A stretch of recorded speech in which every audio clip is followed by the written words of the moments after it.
안녕하세요. 얼마 전 믿기 힘들 정도로 저에게 진짜 역대급 복수할 기회가 생겨서 이렇게 사연을 보내게 되었습니다. 저는 어린 시절 남들에게 들키고 싶지 않을 정도로 마음에 큰 상처가 있어요. 그래서 항상 누군가 저의 초등학교 시절을 묻거나 추억이 어땠냐고 물으면 저는 할 말이 없었죠. 아니, 오히려 할 말은 많은데 분노로 가득 찬 말들로 인해서 그걸 다른 사람들에게 내뱉으면서 부정적인 기운을 퍼뜨리기 싫어서 입을 꼭 다문 나날들이 셀 수 없이 많았습니다. 나는 초등학교 운동회 때 부모님이 엄청 맛있는 거 가져와서 애들이랑 다 나누어 먹었다? 난 초등학교 애들이랑 아직도 연락하면서 사이좋게 지낸다. 정말 행복해. 이런 말들을 친구들이 할 때마다 무척이나 외로워지는 저였습니다. 왜 제가 그런 감정을 느꼈냐면요. 저에겐 부모님이 없어요. 부모님이 이혼하신 후 7살부터 저는 외할머니 집에서 살게 되었죠. 엄마가 원래 저를 양육하기로 했는데 재혼을 하신 이후로 저를 짐덩이처럼 생각하면서 아예 외할머니 집에 저를 맡기고 전혀 찾아오지 않았습니다.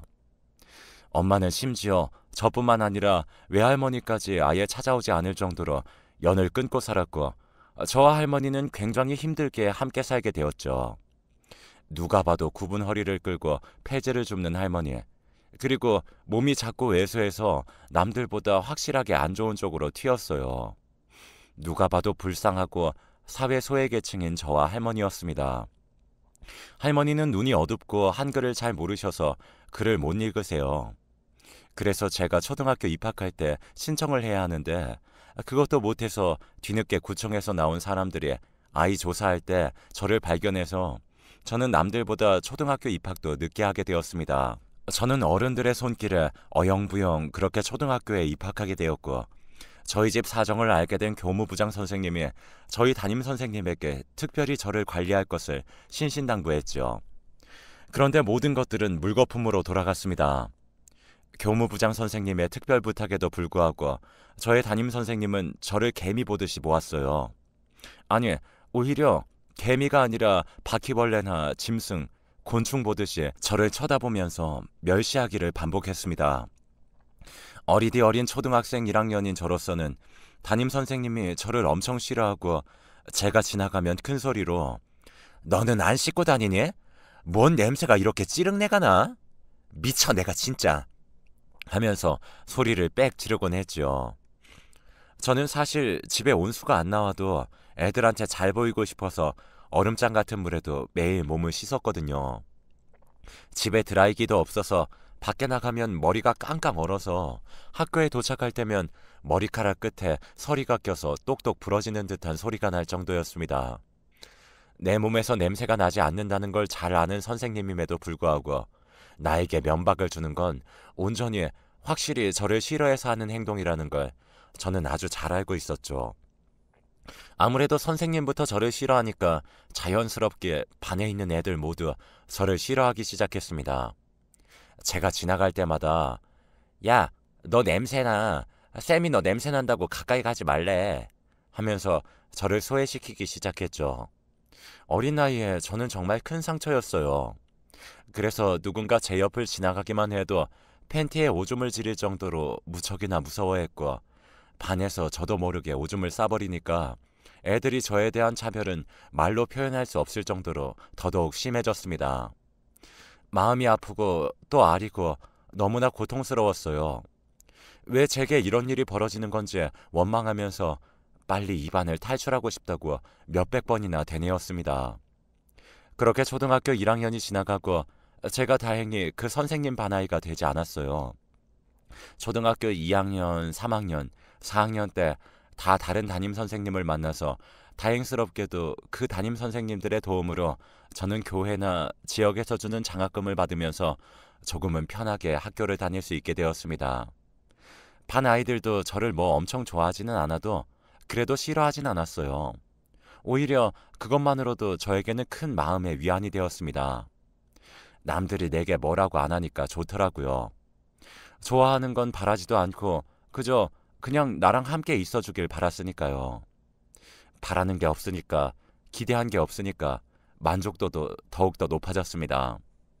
그런데 문제는 제가 초등학교 5학년에 올라가고 나서 그 1학년 때 저를 무척이나 괴롭힌 선생님과 또 만나게 된 겁니다. 그 선생님은 저를 보자마자 "너 여전하구나. 아직도 안 죽었니?" 라고 하더라고요. 저는 정말 어처구니 없었지만 작은 반에서 학생과 선생님의 관계, 절대적으로 선생님이 우위에 있는 상황이었기 때문에 저는 또다시 아이들의 맹목적인 선생님에 대한 충성, 그리고 그로 인한 왕따, 이런 것들을 겪기 싫어서 선생님 앞에서 아무 말도 안 하고 입을 꼭 다물었습니다. 제가 아무 말도 안 하니까 선생님은 저를 더 만만하게 보더라고요. 제가 그때 회장, 부회장 선거에 나갔을 때였어요. 아무래도 초등학교 3학년 이후로 급격하게 성적이 오른 저에게 친구들이 많은 관심을 가져주었고, 그래서 제가 조금은 용기가 생기게 되었습니다. 초등학교 3학년 때 작정하고 공부를 해서 이런 지긋지긋한 가난에서 벗어나고자 생각하고 폐지 줍는 곳에서 할머니가 주운 문제집으로 공부를 했거든요.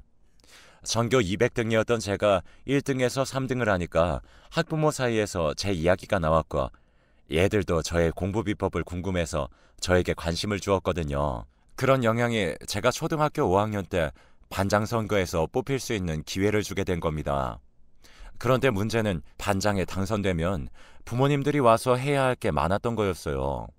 저는 반장을 해본 적이 없으니까 그런 게 있는지도 몰랐고, 그래서 항상 할머니는 몸이 아프고 폐지를 주어야 하니까 회장인 저만 부모님 없이 활동하게 되었습니다.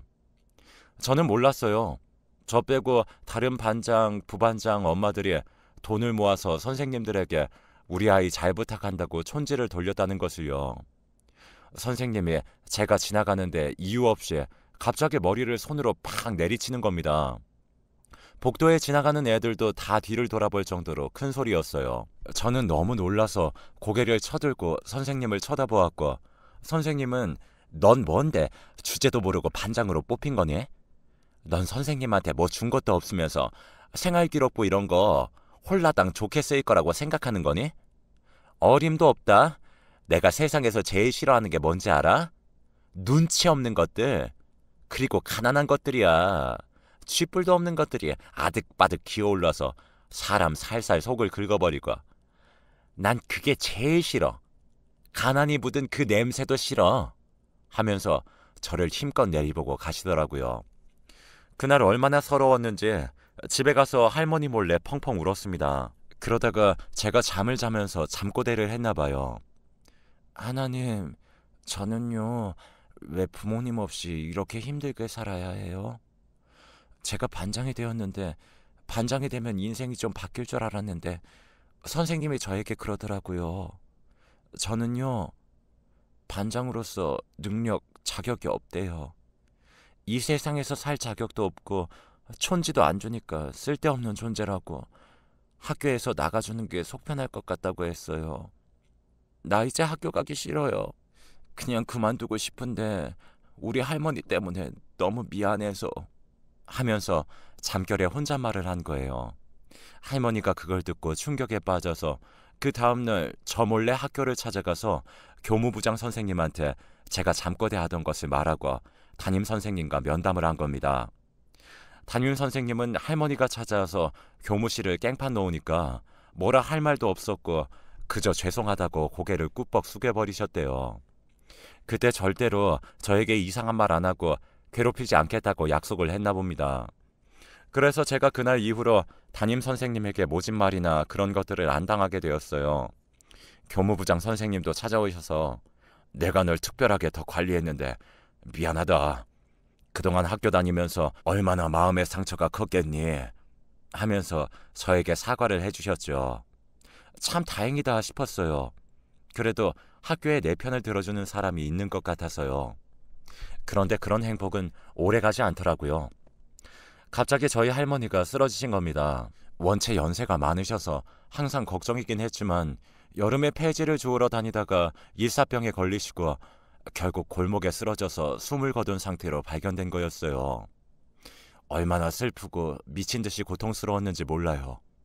내가 세상을 살아갈 때 유일하게 나의 힘이 되는 할머니께서 내 곁을 떠나니까 무어라 말할 수 없을 정도로 비참함과 두려움이 쏟아졌습니다. 소식을 들은 교무부장 선생님이 빈소에 찾아와서 상주 노릇까지 대신해 주시고 그 후로 제가 학교 잘 다닐 수 있게 이런저런 활동들과 프로그램들을 연계해 주셨어요. 혼자가 된 저를 위해서 제가 보금자리에서 안전하게 살 수 있게 동사무소 사회복지사와 연결도 해주셨고요. 그렇게 할머니가 돌아가신 1년 동안은 교무부장 선생님 덕분에 마음 추스리면서 잘 지낼 수 있었는데, 문제는 그 부장님이 제가 다닌 학교에서 일한 지 5년이 넘어서 다음 해에 다른 학교로 발령을 받게 된 겁니다. 교무부장님이 떠나시면 제가 학교에서 의지할 수 있는 사람은 없게 되는 거였어요. 무척이나 무서웠고 어찌해야 할지 몰랐죠. 이거 어떡하지 하면서 발을 동동 구를 뿐이었습니다. 그렇게 교무부장 선생님은 잘 지내야 한다. 어떤 일이 있어도 흔들리지 말아야 한다. 라는 말을 저에게 남기고는 두둑한 돈봉투와 함께 떠나셨습니다. 이걸로 잘 버텨보라고 하면서 본인의 한 달치 월급을 저에게 주신 거였어요. 문제는 교무부장님이 떠나게 되니까 저를 악독하게 괴롭히던 담임선생님이 부장 자리로 올라간 겁니다. 6학년 때 다행히 이 선생님의 반이 되진 않았지만 저를 지켜주는 사람이 없으니까 그 선생님은 저를 다시 악독하게 괴롭혔어요. 제가 급식비 내는 걸 깜빡해서 밀린 적이 있었는데 저를 괴롭히는 그 선생님이 전교생이 다 듣는 방송으로 제가 급식비 안 냈다고 식충이라고 애들 다 급식비를 내는데 너만 안 내고 공짜로 밥 얻어먹는다고 이런 아이들이 없어져야지 니네들이 고기 반찬 하나라도 더 먹는 거라고 하면서 세상 사람들 다 듣게 쩌렁쩌렁 말을 한 겁니다. 그런 식으로 말을 하니까 당연히 애들은 저를 노려보면서 너 때문에 우리 고기 반찬 하나도 못 먹게 생겼잖아 하면서 저를 막 욕했어요. 저는 진짜 딱 일주일 밀린 건데 돈 안 내고 밥 먹은 적 한 번도 없는데 하면서 너무나 억울했습니다. 마음이 답답하고 왜 나한테 이런 일이 생기는 건지 너무너무 속상했어요. 그런데 그 선생님이 제가 6학년 때 운동회에서 계주로 뛰었을 때 제가 3등이었던 저희 반을 1등으로 만들어 주었거든요. 겁나 열심히 뛰었어요. 그런데 그 선생님은 저 때문에 자기네 반 애들이 1등을 하고 있었는데 3등으로 밀려났다고 하면서 운동장에서 계속해서 제 배를 발로 뻥뻥 깐 겁니다. 그때 제가 하혈을 할 정도로 엄청나게 심하게 두드려 맞게 되었고 그때 기억 때문에 제 초등학교 생활이 거의 악몽으로 물들었다고 해도 과언이 아닐 정도였습니다. 그 후로 극심한 대인기피증 그리고 성인 남성에 대한 두려움이 생겼고 저는 하루하루 지내는 게 고통일 정도로 우울증에 빠지게 되었습니다. 그래도 버티다 보니까 초등학교 6학년 생활도 끝나게 되었고 그 악마의 손길에서 빠져나와 중학생이 되었어요.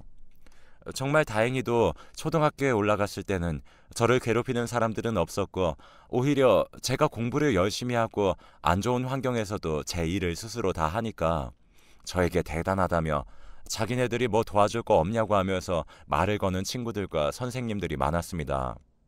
얼마나 다행인지 몰라요. 이렇게 얼룩진 초등학교 생활을 중학교, 고등학교를 통해서 조금이나마 희석하게 되었고 저는 제가 그토록 원하고 원하던 법대에 진학하게 되었습니다.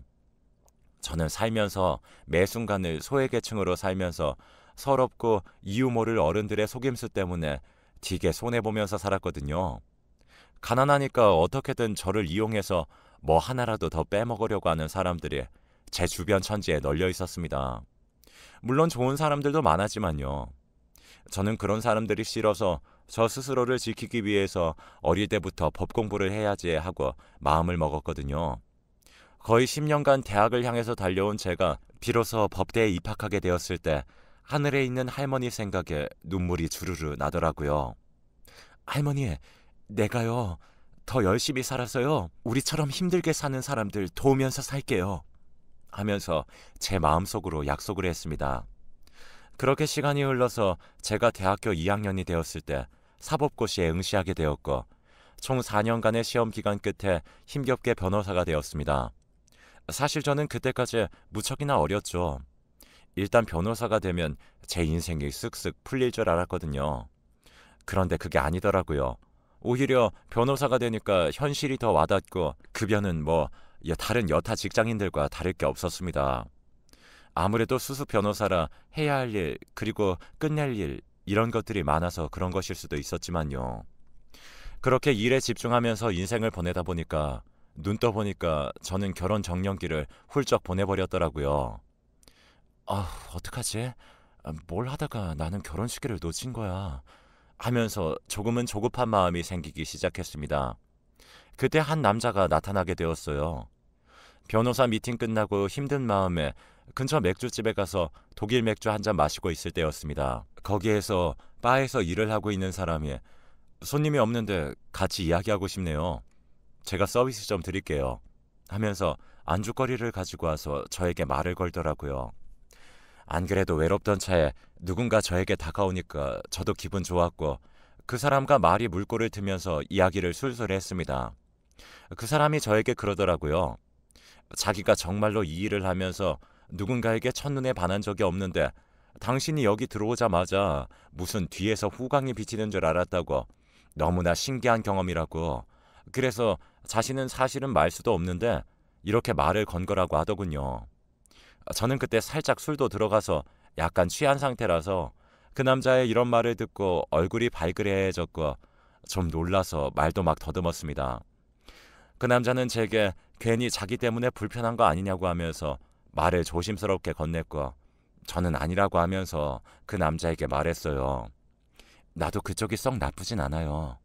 가끔 이렇게 이야기해봐요. 하면서 서로 연락처를 교환했어요. 이게 시작이었습니다. 이렇게 외로운 노처녀 변호사인 저는 술집에서 알바생으로 일하던 남자를 만나 뒤늦게 사랑을 하게 되었고 공부밖에 몰랐던 저는 그 누구보다 깊고 빠르게 사랑에 빠지게 되었습니다. 그 사랑이 내 가슴에 어떠한 상처를 남길지도 모른 채 스며들면서 그 늪에 빠진 거였죠.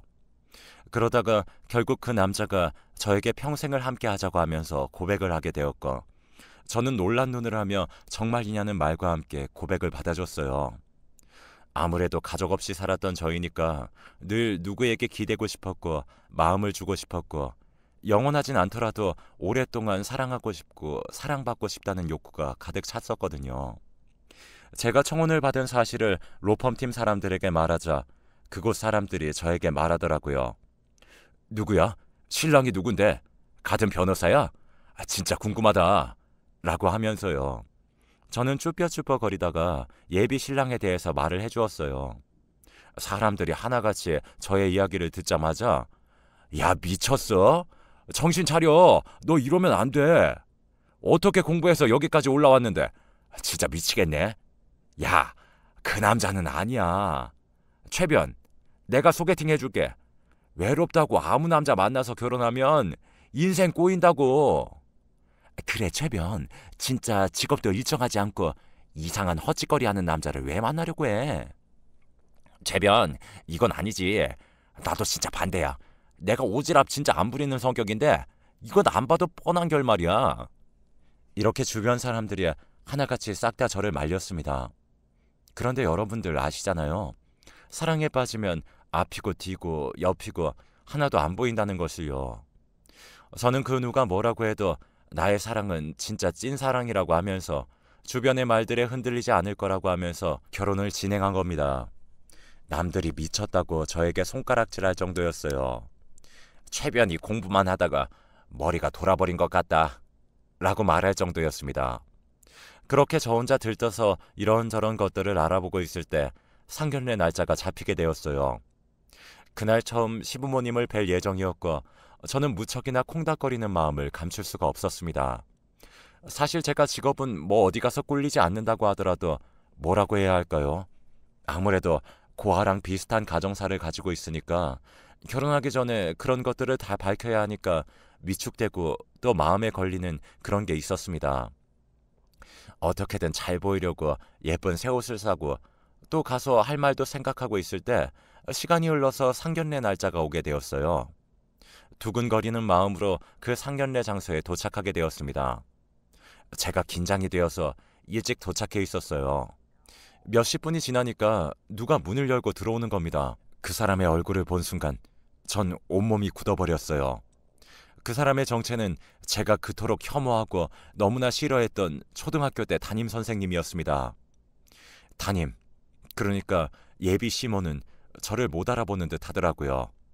저는 그 사람에게 저 모르시겠어요? 라고 하자 그 사람은 아니 너는 며느리가 될 아이가 시아버지가 될 사람한테 뭐? 저가 뭐니 저가? 라고 하더라고요. 남친이 자기야 무슨 말버릇이야 우리 아빠한테 하면서 화를 내더라고요. 어이가 없어진 저는 저 최지연이에요. 용신초등학교에서 저를 미친 듯이 괴롭히고 촌지 안 줬다고 급식비 안 냈다고 저를 구렁텅이로 빠뜨렸던 사람이 그쪽 아닌가요? 제가 하혈을 할 때까지 저를 무진장 패버리고 계주에서 이겼다고 자기네 반 애들 졌다고 저를 두들겨 팼던 그 선생이요.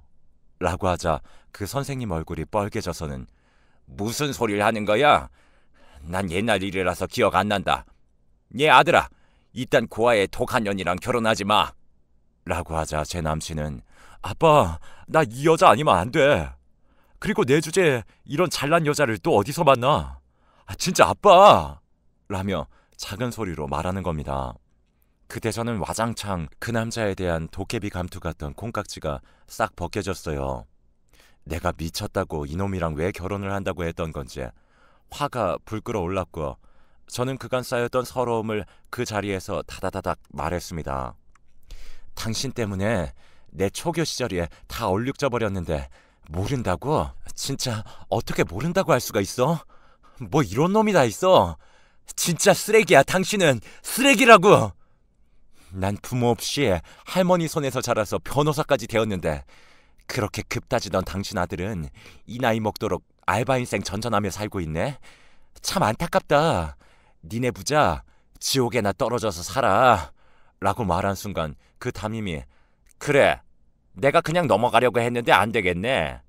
이래서 가난한 집안 출신 애들은 상대를 하면 안 되는 거였는데 너나 나가 죽어라. 내가 그때 네 뺨을 못 때린 게 아주 한이야. 하면서 제 머리채를 잡는 겁니다. 그런데 제가 누구예요? 저 변호사잖아요. 항상 증거에 근거한 판단을 하다 보니까 매일 주머니에는 녹음기가 켜져 있었고 그래서 저는 그 선생의 행동에 다 따박따박 대꾸해서 말했습니다. 폭행죄, 모욕죄 고소장 갈 거니까 딱 기다리시고요. 민사소송도 야무지게 해서 소송 바꿔가며 아주 고약하게 제가 괴롭혀 드릴게요. 아셨죠? 라고 말을 했습니다. 고소한다는 이야기에 그 초등학교 선생님은 파르르 떨면서 갑자기 입을 꾹 다물더라고요. 옆에서 제 남친이 당신 왜 그래? 라고 저에게 물었습니다. 네 아빠가 날 미친 듯이 괴롭힌 그 선생 중 한 명이었어. 이 사실을 안 이상 난 더 이상 당신이랑 미래를 기약할 수 없어. 알겠지? 그리고 너는 남한테 들러붙어서 기생충처럼 뭐 빨아먹을 생각하지 말고 네 인생 살아. 너 같은 놈 내가 진작에 떨쳐내지 못하고 결혼까지 생각한 게 너무나 바보 같다. 하면서 바로 선을 자르고 나왔습니다. 그리고 저는 바로 검찰청으로 가서 직고소를 했어요. 바로 경찰통해서 가지 않고 검찰로 가서 빼도 박도 못하게 수사가 진행되게 만든 거였죠. 그리고 제 주머니 속에 있었던 그 녹음기를 증거로 제출했고요. 그런데 웃긴 게 그 초등학교 선생님이 이미 폭행죄로 집행유예 기간이더라고요. 교사 생활하다가 체벌하던 것 때문에 학부모님들이 대거 신고를 했고 그 때문에 거의 쫓겨나다시피 교직에서 물러나서 학원에서 일하다가 거기서 선생님들끼리 싸움이 났는데 주먹을 휘둘러서 고소를 당하게 된 거였죠.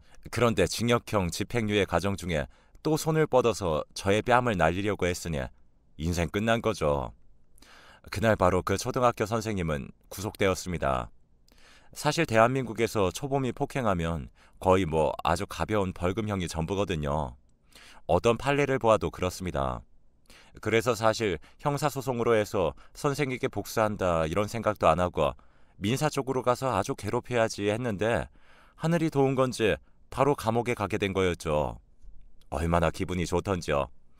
제 이야기를 들은 로펌 사람들은 파혼하길 너무 잘했다고 진짜 이제야 정신 차린 거냐고 우리가 자기 민사소송 다 도와주고 그런 개념 없는 담탱이 복수해주겠다고 말해줬습니다.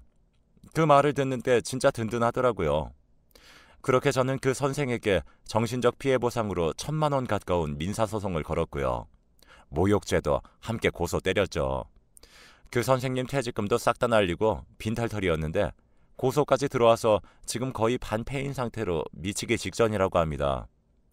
그리고 제 남편이 될 뻔한 그놈은 자기 아빠를 이렇게 만든 저에게 복수한다고 개짓거리를 준비하다가 저에게 딱 걸려서 바로 제가 또 고소해줬네요.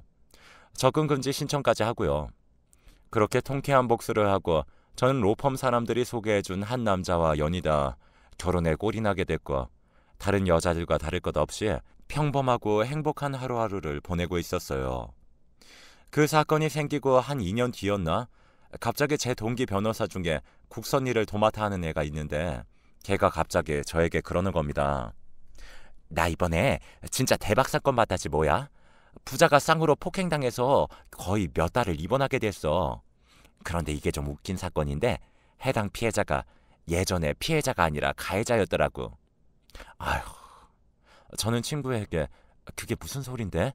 자세히 좀 말해봐 라고 했더니 아니 그러니까 10여 년 전에 이번 사건 피해자가 선생 일을 하고 있을 때 그때 선생을 하면서 촌지 안 주는 한 명을 무진장 괴롭히고 애들 시켜서 왕따 당하게 하고 그랬나 봐.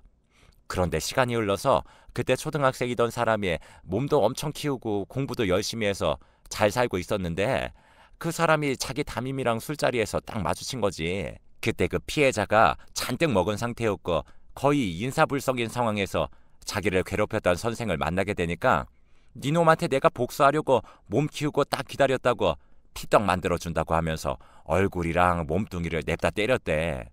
근데 그때 낭심도 팍 하고 터졌다나 뭐. 그래서 불구 가깝게 되고 이빨도 맹구처럼 2개 다 빠지고 나이 60 넘어서 지 초등학교 제자한테 두드려 맞은 거지. 아들도 겁나게 얻어 터지고 대박이지 않냐? 이런 사건 들어오면 솔직히 아무리 내가 변호사라도 변호하기 싫다 라고 하면서 저에게 말하는 겁니다. 저는 설마 그 피해자 이름이 땡땡땡이냐고 묻자 제 친구는 헐? 어떻게 아냐? 라고 하는 겁니다. 그러니까 저를 괴롭힌 그 선생이 또 다른 아이를 예전에 괴롭힌 거였어요. 진짜 내가 시원하게 복수한 줄 알았는데 남이 나를 대신해서 또 통쾌하게 이렇게 짜릿하게 복수해주네. 대박이다. 난 진짜 법으로 그놈을 아주 아작내버리고 다른 사람은 법보다 주먹이 가까이 있으니까 주먹으로 그놈을 아작내버렸구나 하면서 그 소식을 듣고 거의 10년 묵은 체중이 싹 내려갈 정도로 무척이나 기쁘고 기분이 좋아졌습니다. 친구 말로는 다행히 그 가해자가 술을 너무 먹어서 인사불성에다가 초범이라서 벌금으로 넘겼다고 하더라고요. 진짜 이건 하늘이 도와주는구나 싶었습니다. 그렇게 전 초등학교 선생에 대한 복수를 시원하게 하게 되었어요. 제가 이 사건을 통해서 깨달은 게 뭐냐면요. 진짜 착하게 살아야지 못되게 살면 분명히 어떤 예를 통해서든 보복당하게 되어 있고 벌을 받게 된다고요. 그 초등학교 선생은 학생들이 자기를 기억할 줄은 꿈에도 몰랐겠죠. 저는 그래서 기쁩니다. 진짜 그 초등학교 선생한테 인과응보가 뭔지 예는 이, 눈에는 눈, 나에게는 사필귀정이라는 교훈을 준 것 같습니다. 아마도 제 나이대 되는 분들은 촌지, 급식비, 부모님 직업 이런 걸로 엄청 차별을 많이 받으셨던 기억이 있는 분 많으실 거예요. 저도 그 중에 하나였는데요. 잊혀지지 않을 것 같은 상처들이 결국엔 다 흩어져서 잊혀지게 되었고 이제 마음 편하게 하루하루를 살 수 있게 된 것 같습니다. 악한 사람들은 결국 구렁텅이에 빠지고 지옥 불구덩이에 들어간다는 그런 마음으로 저는 오늘도 착하게 살아보려고요. 악한 그런 놈들 때문에 악하게 살기에는 내 인생이 아깝잖아요. 여러분들 사람한테 받은 상처들은 훌훌 털어버리시고요. 우리 모두 손잡고 행복하고 서로 위하면서 따뜻하게 살자고요. 그럼 저의 이야기 여기까지 들어주셔서 감사합니다. 요즘 날이 추운데 몸 조심하시고요. 항상 아프지 마시고 그렇게 자기를 돌보면서 살아봐요. 그럼 여기서 사연 마치겠습니다. 들어주셔서 정말 감사합니다.